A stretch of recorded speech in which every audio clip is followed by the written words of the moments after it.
Hello students, Tomar institute of computer के YouTube channel में आपका स्वागत है। 60 days computer basic certification course में आपको कंप्यूटर का बेसिक टू एडवांस नॉलेज दिया जाएगा। इसमें आपको ऑफिस में कैसे कंप्यूटर में वर्क होता है, इंटरनेट का कैसे यूज करते हैं, कैसे लेटर, नोटिस और किस प्रकार से ऑफिस के डॉक्यूमेंट को बनाते हैं, एक्सेल में कैसे काम करते हैं, प्रेजेंटेशन कैसे बनाते हैं, फोटोशॉप, कोरल ड्रा में ग्राफिक डिजाइनिंग कैसे करते हैं और भी बहुत कुछ आपको 60 days computer basic certification course में सिखाया जाएगा, जिसकी जरूरत आज हर किसी ऑफिस में होती है। क्लास स्टार्ट होने के पहले मैं आपको कुछ जानकारी देना चाहता हूं। हमारी संस्था का एक ऐप है जिसका नाम है माय कंप्यूटर कोर्स ऐप। इस ऐप के माध्यम से आप घर बैठे, जी हां घर बैठे online 60 days computer basic certification course complete कर सकते हैं और इसमें आपको इसका सर्टिफिकेट भी मिलेगा, जो कि अभी जीडीएस की वैकेंसी निकली हुई है इंडियन पोस्ट ऑफिस के अंतर्गत। इसमें इस सर्टिफिकेट की बहुत डिमांड है और अगर ये सर्टिफिकेट नहीं होता है तो जॉब में कई लोग अप्लाई भी नहीं कर पाते हैं। तो यदि आप रेगुलर जो हम क्लासेस देंगे आपको 60 डेज की, जिसमें आपको पूरा कंप्यूटर का प्रैक्टिकल सिखाया जाएगा, यदि आप इसके साथ कंप्यूटर का सर्टिफिकेट भी चाहते हैं तो अभी वीडियो के डिस्क्रिप्शन में आइए। सबसे पहले तो ऐप को डाउनलोड कीजिए जिसका नाम है माय कंप्यूटर कोर्स ऐप। इस ऐप को अभी तक 1 लाख से ज्यादा स्टूडेंट्स ने डाउनलोड किया है और कोर्सेज को ज्वाइन किया है, अपना सर्टिफिकेट और डिप्लोमा घर मंगवाया है। बहुत सारे स्टूडेंट्स का सिलेक्शन हो गया, उसके बाद उनका वेरिफिकेशन लेटर भी हमारे पास आया है। ये सारी चीजें आपको हमारी संस्था के माध्यम से पूरी सर्विस दी जाएगी। तो यदि आप इस कंप्लीट 60 डेज कोर्स के साथ सर्टिफिकेट भी चाहते हैं तो अभी ऐप को डाउनलोड कीजिए और उसके बाद 60 days computer basic certification course को ज्वाइन कीजिए। तो चलिए अब हम जो डे 60 तक की क्लास शुरू कर रहे हैं उसमें आज हम नेक्स्ट टॉपिक है जो समझने वाले हैं। तो चलिए अब हम शुरू करते हैं आज की क्लास को। अगले ऑप्शन का इस्तेमाल सीखते हैं और वो है सेव एज।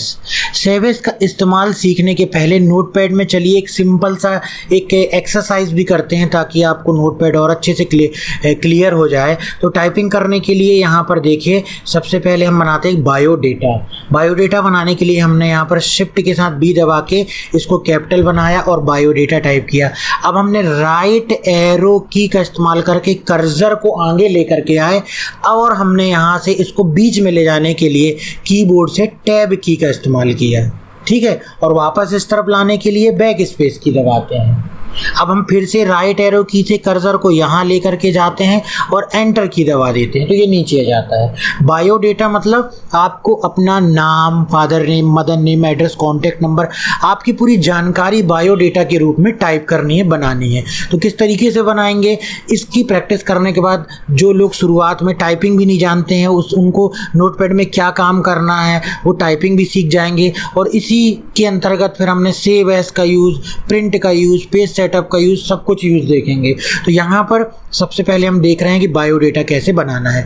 तो बायोडेटा बनाने के बाद हम यहाँ शिफ्ट की के साथ एन दबाया ताकि ये कैपिटल आ गया, ठीक है। अब हम दबाते जाएंगे, बताएंगे नहीं। नेम 2 बार टैब की दबाई हमने, चलिए 1 बार टैब की दबाई क्योंकि हमने 1 बार बैक स्पेस दबा दी है, ठीक है। यहाँ कर्सर है, अगर थोड़ी सी जगह लेना है 2 वर्ड के बीच में तो स्पेस बार दबाते हैं, लेकिन अगर ज़्यादा स्पेस लेना है तो टैब की दबाते हैं। तो टैब यहाँ पर आकर के रुकता है, तो मैंने ये शिफ्ट के साथ कॉलन लगा दिया, ठीक है, ताकि कुछ लिख सके। अब यहाँ पर फिर से मैंने टैब की दबाई और यहाँ पर मैंने जो भी नाम है वो लिखा, नाम लिख लिया मैंने। फिर यहाँ पर आए 2 बार एंटर की दबाई मैंने और यहाँ पर मैंने लिखा फादर नेम, ठीक है। और अब देखिए एक चीज़ और है, यहाँ पर जब मैं गया था तो 1 बार टैब की दबाई थी, मैंने 1 बार और दबा दी ताकि अपन को फिर फादर नेम वगैरह लिखने में सही तरीके से बीच में जाए। अब कर्सर यहाँ पहुँचा और ये देखिए बराबर आ गया ना, फादर नेम, फिर कॉलन लगाया, फिर 1 बार टैब की दबाई और यहाँ पर हमने फादर नेम लिख दिया। तो हमको सही तरीके से अलाइन करना है सारी चीज़ें, उसके लिए हम स्पेस का इस्तेमाल, टैब की का इस्तेमाल, बैक स्पेस का इस्तेमाल कर सकते हैं। फादर नेम के बाद हमने लिख दिया यहाँ पर मदर नेम, फिर टैब की दबाई, फिर कॉलन लगाया और हमने यहाँ पे लिख दिया मदर नेम, ठीक है। इससे आप कीबोर्ड से टाइपिंग भी सीखते हैं। मदर नेम के बाद हमने लिख दिया यहाँ पर एड्रेस, फिर टैब की दबाई हमने, कॉलन लगाया और एड्रेस लिख दिया हमने। इस तरीके से आपको नोटपैड में प्रैक्टिस करना है ताकि आप जो है वो सीख सकें सारी चीज़ें। फिर एंटर की दबाई हमने और फिर हमने यहाँ पे लिख दिया कॉन्टैक्ट नंबर। तो आप अपना पूरा जो है बायोडेटा नोटपैड में बना सकते हैं और यहाँ पर जो भी कॉन्टैक्ट नंबर लिखना था वो लिख दिया हमने। कॉन्टैक्ट नंबर लिखने के बाद हमने यहाँ पे लिख दिया हॉबी लिखने में हमने यहाँ पे लिख दिया जो भी हॉबीज़ हैं वो लिख दिया हमने। लिख दिया रीडिंग न्यूज़पेपर। उसके बाद फिर टैब की दबाई हमने। टैब की दबाने के बाद हमने यहाँ पर लिख दिया हॉबी के बाद मान लीजिए हमने यहाँ पर लिख दिया,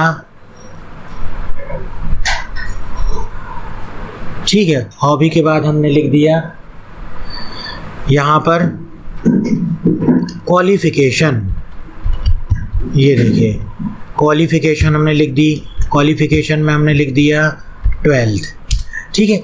और भी बहुत सारी चीज़ें इसमें ऐड की जा सकती हैं। अभी हम सिंपल सा एक बायोडेटा बना रहे हैं और यहाँ पर इतनी चीज़ें ही ऐड कर रहे हैं। अब देखो इसको सेव करने का तरीका आपको मालूम है। सेव कैसे करते हैं?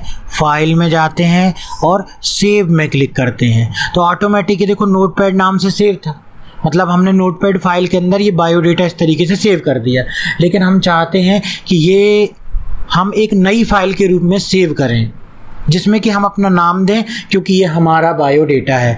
तो हम इसको कैसे सेव करेंगे? फाइल में जाएंगे और सेव एज करेंगे। क्यों करेंगे सेव एज? क्योंकि नोटपैड फाइल का हम नाम बदलना चाहते हैं। हम चाहते हैं जो नोटपैड में बना है वो बना रहे, लेकिन हम चाहते हैं कि ये पूरी फाइल का जो भी कंटेंट है वो हमारे साथ एक नई फाइल के रूप में हम उसको कंप्यूटर में सेव करना चाहते हैं। तो उसके लिए किसका इस्तेमाल करेंगे? Save as. तो सेव एज में हमने लिख दिया यहाँ पर अजय बायोडेटा और हमने क्लिक कर दिया सेव बटन पे। ये देखिए अब हमारी नई फाइल बन गई।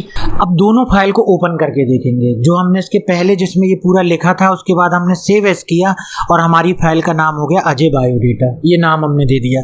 तो जब हम अपनी पुरानी वाली फाइल को ओपन करते हैं ये देखिए तो इसमें भी वही लिखा हुआ है, क्योंकि उसी दौरान हमने सेव में भी क्लिक कर दिया था।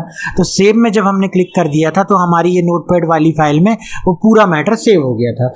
लेकिन हमने जब सेव एज किया तो सेव एज के बाद हमने उसका नाम दे दिया अजय बायोडेटा, तो वही मैटर हमारी एक नई फाइल में भी आ गया जिसका नाम हो गया, फाइल का नाम अजय बायोडेटा। तो सेव एज से आप उसी फाइल को रीनेम भी कर सकते, कई बार उसी के एक नई नई कॉपी बनाते जा रहे हैं। या इसका एक फ़ायदा बता रहे हैं सेव एज का। मान लो आपको अब दूसरे का बायोडेटा बनाना है, आपको इतना सारा टाइप नहीं करना है क्योंकि सभी के बायोडेटा में name, father name, mother name, address तो वही रहेगा, केवल क्या बदलेगा? ये सब बदलेगा। तो हम क्या चेंज करेंगे यहाँ पर? हम चेंज करेंगे केवल ये वाला मैटर और उसको सेव एज के द्वारा दूसरे का बायोडेटा बनाएंगे। जैसे हमको यहाँ पर राहुल का बायोडेटा बनाना है तो हमने यहाँ पर टाइप किया राहुल कुमार, ठीक है, और यहाँ पर उसके फादर का नाम भी हमने बदल दिया विनय कुमार। हमने यहाँ पर मदर का नाम भी बदल दिया, ठीक है, इस तरीके से। और उसके बाद हमने एड्रेस भी मान लीजिए बदल दिया, मोबाइल नंबर भी बदल दिया, पूरा हमने बायोडेटा बदल दिया।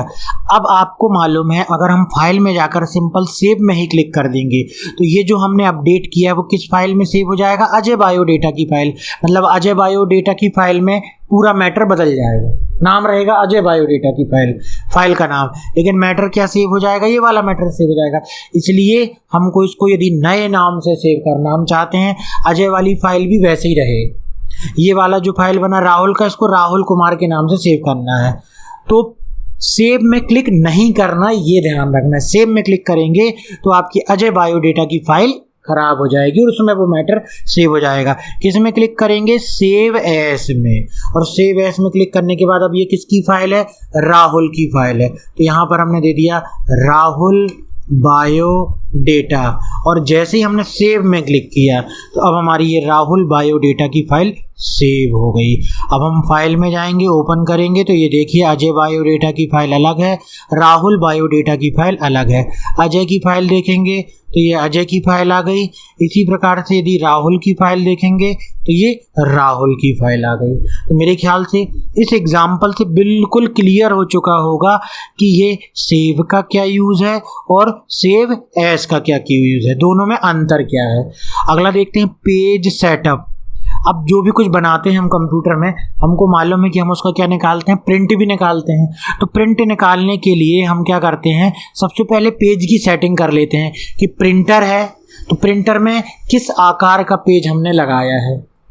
अगर वो आकार के अनुसार ही हमारा ये मैटर होगा तभी तो प्रिंट अच्छा निकलेगा, नहीं तो हो सकता है पेज का साइज बहुत छोटा हो, मैटर यहाँ पे जो आपने डिजाइन किया वो ज़्यादा पेज में आ रहा हो और हम चाहते हैं एक ही पेज में, तो वो गड़बड़ प्रिंट होगा। इसलिए पेज की सेटिंग करेंगे तो फाइल में जाएंगे, पेज सेटअप में क्लिक करेंगे और पेज सेटअप में क्लिक करने के बाद यहाँ से हम पेज की साइज़ दे सकते हैं। ज़्यादातर जो आपको प्रिंटर में मिलेंगे वो कौन से साइज़ के पेज मिलेंगे, A4 साइज़ के पेज मिलेंगे। तो यदि हम यहाँ से A4 सेलेक्ट करते हैं, इसका मतलब जो भी मैटर हम बना रहे हैं वो A4 के अनुसार बना रहे हैं। और अब प्रिंटर में भी A4 लगा हुआ है तो यहाँ का लिखा हुआ और प्रिंटर का A4 दोनों मैच करेगा और उससे प्रिंट सही तरीके से आएगा। तो यहाँ से साइज जो है A4, ये प्रीव्यू भी है। उसके बाद जो भी प्रिंटर का नाम है वो यहाँ सेलेक्ट करते हैं। उसके अलावा यहाँ पर ओरिएंटेशन का मतलब होता है कि पेज में जो प्रिंट आप निकालना चाहते हैं तो वो अगर आप लंबाई में निकालना चाहते हैं तो पोर्ट्रेट सेलेक्ट करिए। अगर आप लैंडस्केप में निकालना चाहते हैं, देखो प्रीव्यू में भी बतला रहा है, लैंडस्केप मतलब चौड़ाई में, है ना, ये लंबाई में निकलेगा पेज के मैटर और ये चौड़ाई में निकलेगा। ठीक है, अगर लैंडस्केप करते हैं। इसके बारे में भी ज़्यादातर पूछ लिया जाता है कि डॉक्यूमेंट में पोर्ट्रेट और लैंडस्केप क्या है, ये हर जगह बार बार यही शब्द इस्तेमाल होते हैं, इसलिए अभी समझ में आ गए तो आगे पूरा आसान होते जाएगा। फिर दिया गया मार्जिन। पेज में देखो जो मैटर अंदर लिखा है डैश डैश के, वो पेज का कंटेंट और उसके बाद की जगह जो है वो मार्जिन कहलाती है। तो यहाँ पर अगर हम पेज की मार्जिन लेंगे तो लेफ्ट मार्जिन हमने कर दी मान लीजिए यहाँ पर 2 इंच। तो देखो इसके बीच का स्पेस कितना हो गया, 2 इंच। राइट की मार्जिन हमने कर दी 2 इंच, यहाँ पर राइट का स्पेस कितना हो गया, 2 इंच हो गया। यदि हमने इसकी ऊपर की मार्जिन कर दी यहाँ पर 1 इंच, तो देखो ऊपर का स्पेस हो गया 1 इंच, बॉटम की भी कर दी 1 इंच। ये हमारे ऊपर है कि हम पेज में कितनी जगह छोड़ना चाहते हैं। 2 इसलिए मैंने ली ताकि यहाँ पर इसका थोड़ा सा प्रीव्यू भी अलग से समझ में आए कि हाँ ये बढ़ रहा है। तो ये जो जगह है खाली लेफ्ट में और राइट में, टॉप में और बॉटम में, ये क्या कहलाती है, मार्जिन कहलाती है। पेज के ऊपर जो भी आपको लिखना है हेडर में वो आप यहाँ लिख दें, पेज के फुटर में जो भी आपको लिखना है वो यहाँ लिख दें। इसका सबसे अच्छा इस्तेमाल आगे चल के MS वर्ड में हम देखेंगे। तो ये था पेज सेटअप कि पेज में किस तरीके की आपको सेटिंग करना है, जो प्रिंटर से आप निकालने जा रहे हैं उसमें जो पेज लग रहा है उसकी सेटिंग किस प्रकार से करेंगे। और जैसे ही ओके करेंगे तो वो सारी सेटिंग हमारे इस पेज में आ जाएगी जिसको हम अभी यहाँ पर डिज़ाइन कर रहे हैं। ठीक है, तो ये क्या हो गया हमारा पेज सेटअप। उसके बाद दिया गया है प्रिंट ऑप्शन। प्रिंट ऑप्शन का इस्तेमाल किया जाता है कि अब हमने पेज की सेटिंग कर ली, मैटर भी बना लिया। वैसे पेज की सेटिंग सबसे शुरुआत में करनी चाहिए मैटर बनाने के पहले, लेकिन फिर भी मैटर भी बन गया है तो भी आप पेज सेटिंग कर सकते हो। थोड़ा बहुत मैटर यदि आगे पीछे बाहर जा रहा है तो उसको फिर अपन साइज को कम करके सेट कर सकते हैं। अब देखते हैं प्रिंट ऑप्शन। प्रिंट का इस्तेमाल करना मतलब नॉर्मली अपन को मालूम है कि हमने डॉक्यूमेंट तैयार कर लिया है, कंप्यूटर से हमारा प्रिंटर अटैच है, अब हम प्रिंट निकालना चाहते हैं। तो प्रिंट निकालने के लिए जो भी प्रिंटर आपके कंप्यूटर से जुड़ा हुआ है उसका नाम दिखलाई देगा। हमारे कंप्यूटर से ब्रदर का प्रिंटर जुड़ा हुआ है तो ये नाम दिखलाई दे रहा है। उसके अलावा यहाँ पर कितनी प्रति निकालनी है, बायोडेटा की अगर किसी ने कहा 5 प्रति निकालनी है, 5 टाइप कर दीजिए। उसके बाद प्रिंट बटन में क्लिक कर दीजिए। प्रिंट बटन में जैसे ही क्लिक करेंगे तो प्रिंट आउट जो है वो निकल करके आ जाएगा।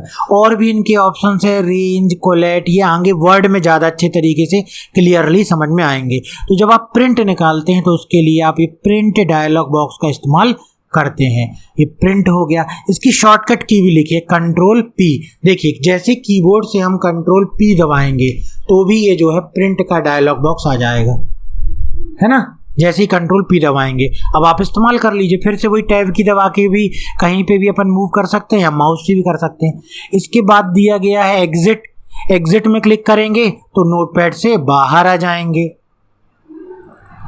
ठीक है, नोटपैड से बाहर आ जाएंगे। फिर से हमने फाइल ओपन कर ली तो एग्जिट में क्लिक करके अपन नोटपैड से बाहर आ सकते हैं।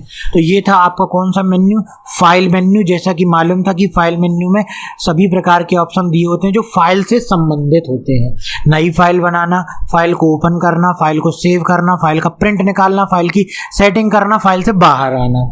तो ये सारे ऑप्शन हमको कहीं भी कोई भी एग्ज़ाम होता है तो उसमें पूछ लिया जाता है कि नई फाइल बनाने की शॉर्टकट की क्या है, ओपन करने की शॉर्टकट की क्या है, सेव करने की शॉर्टकट की क्या है, प्रिंट करने की शॉर्टकट की क्या है। ये सारी चीज़ें हमको अच्छे से क्लियर होनी चाहिए, बार बार प्रैक्टिस करके ये चीज़ें याद भी हो जाती हैं। चलिए अगले